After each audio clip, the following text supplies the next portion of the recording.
Hi friends, രാവിലെ തന്നെ ഇപ്പോൾ വന്നപ്പോഴത്തേക്കുള്ള സിറ്റുവേഷൻ കണ്ടില്ലേ? വഴി മുഴുവൻ ചെളിയാണ്, വണ്ടി ഇറക്കാൻ പറ്റാത്ത കണ്ടീഷനാണ്.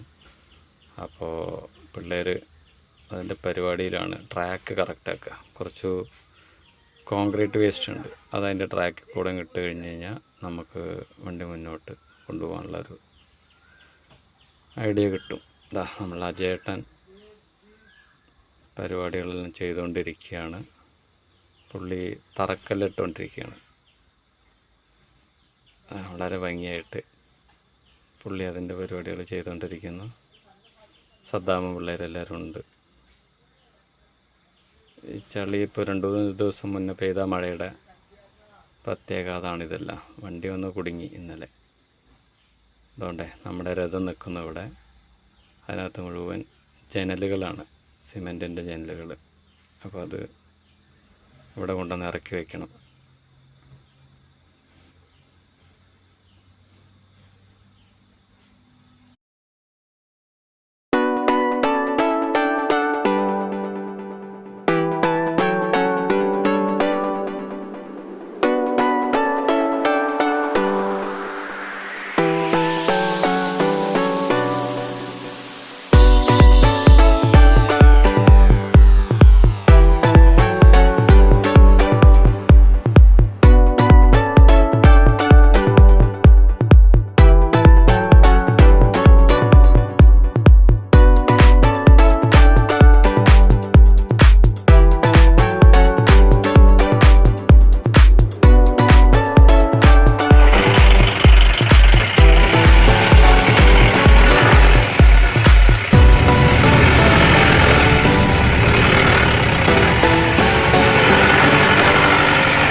ഈ സൈഡിൽ നമ്മുടെ പിള്ളേർ സെപ്റ്റി ടാങ്ക് ഉണ്ടാക്കേണ്ട വർക്ക് നടന്നുകൊണ്ടിരിക്കുകയാണ്. അവർ വളരെ ഭംഗിയായിട്ട് ആ സംഭവങ്ങളെല്ലാം ഉണ്ടാക്കിക്കൊണ്ടിരിക്കുകയാണ്. ഇന്ത്യക്കാർ പിള്ളേരാണ്, കാലങ്ങളായിട്ട് ഈ ഫീൽഡിലുള്ള ആളുകളാണ്. ഇവർ തന്നെ ഉണ്ടാക്കുകയും ചെയ്യും. ഇൻസ്റ്റാളേഷൻ കാര്യങ്ങളെല്ലാം ഇവർ തന്നെയാണ് ചെയ്യണത്. ഇപ്പോൾ അതിൻ്റെ ഒരു ഫിനിഷിങ് വർക്ക് നടന്നുകൊണ്ടിരിക്കുകയാണ്, ലാസ്റ്റ് സ്റ്റേജായിട്ട്.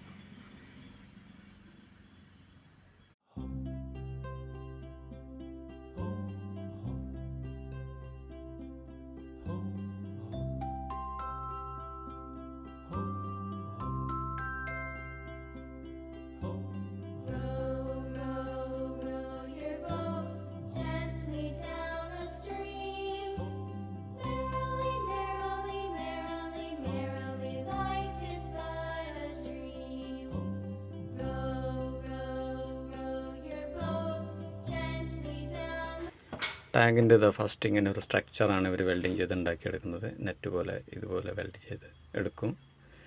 എന്നിട്ട് അതിനെ സിമെൻറ്റ് വെച്ചിട്ട് ഇതുപോലെ തേച്ചിട്ട് എല്ലാ സൈഡിലും തേച്ച് ഫുള്ളായിട്ട് കവർ ചെയ്തുകൊണ്ട് ഇരിക്കും. അപ്പോൾ ഓരോ സ്റ്റേജ് കഴിയുമ്പോഴും അത് ഉണങ്ങാൻ വയ്ക്കും. അപ്പോൾ ഇത്തരത്തിൽ തേച്ച് പിടിപ്പിച്ച് ഇതിനകത്തും പുറത്തെല്ലാം തേച്ച് ഇതുപോലെ ആക്കി നിർത്തും. എന്നിട്ട് അത് ഉണങ്ങാൻ വേണ്ടിയിട്ട് ഒരു 2 ദിവസത്തോളം വയ്ക്കും. അതിന് ശേഷം ആണ് ഇങ്ങനെ ഒരു ഫൈനൽ ടച്ചപ്പ് എന്ന് വെച്ചാൽ എല്ലാ സൈഡിലേക്കും സിമെൻറ്റ് നല്ല രീതിയിൽ തേച്ച് പിടിപ്പിച്ച് ഫിനിഷിങ് ചെയ്ത് നല്ല മിനുക്കിയെടുക്കും. 2 പേര് ചേർന്നാണ് ചെയ്യുന്ന. ഒരാൾ സിമെൻറ്റ് മിക്സ് ചെയ്തിട്ടുണ്ടാക്കും, അടുത്ത ആൾ ഇത് തേച്ച് സെറ്റാക്കും. എന്നിട്ട് ഇത് ഫൈനൽ പ്രോഡക്റ്റ് ഇങ്ങനെയാണ്. അപ്പോൾ ആവശ്യമുള്ള ആളുകൾ ബന്ധപ്പെടുക. Thank you.